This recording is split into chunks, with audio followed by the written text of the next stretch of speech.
Welcome back, beer tubers. Ryan here, back with another episode of San Diego Beer Vlog. Thanks for joining me. Today we're going to be looking at a beer from the Samuel Adams Barrel Room collection. I've never had anything from this series that Samuel Adams is doing, but apparently they have a single base beer that they're aging in oak barrels and then they're doing different things with. This one is Stony Brook Red. They're calling it a unique Belgian style red with a hint of tart fruit and toasted oak character. And then I read on the little tag that came with it that it mentions that I think their base beer is called Cosmic Mother Funk, which is a pretty cool name.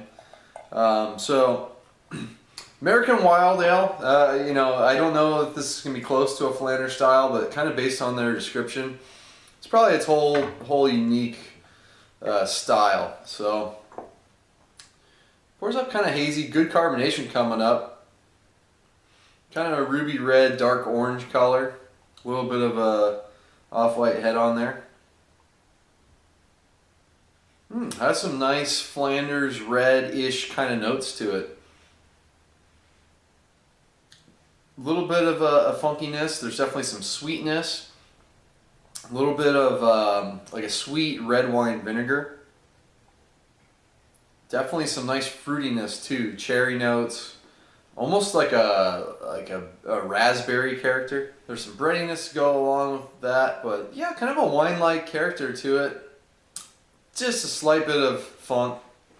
Let's give it a try. Cheers.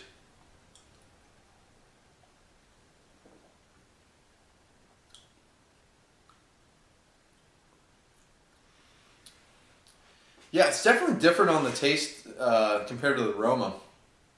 There's a little more going on in the taste. I'm getting actually more of a sweeter caramel character,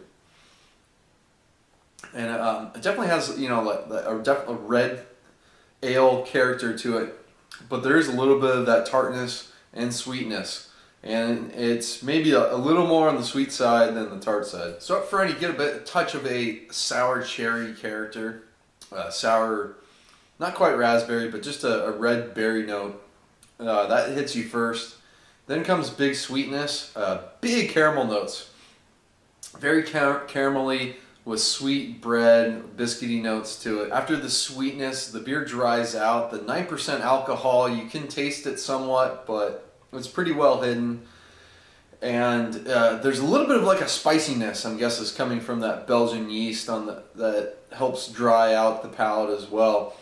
So it's got some good balance overall from being very sweet and then having this nice dry spicy, with that slight tartness character to it to kind of help out so that it's not too cloying. It's definitely a unique beer. Every time I take a sip, I get different characteristics. Sometimes I'm getting more of the oak character coming out, a little more vanilla.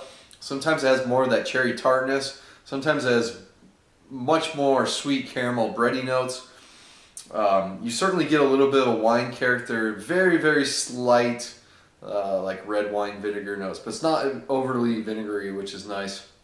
Definitely unique kind of take on a Flanders or Flemish style red ale, but this is like completely different process, I'm sure. Reading more on the bottle, looks like this is bottle conditioned, so it will age. So that'd be interesting to see, especially if it has bread in it. Some of that sweetness is going to fade. Recommend checking it out. It's pretty unique, pretty reasonably priced. It was like $10, $11 for this unique 750 milliliter bottle, which is pretty cool. It's corked and caged. Yeah, check it out if you can get it. It's going to wrap it up. Until next time, please comment and subscribe. Cheers.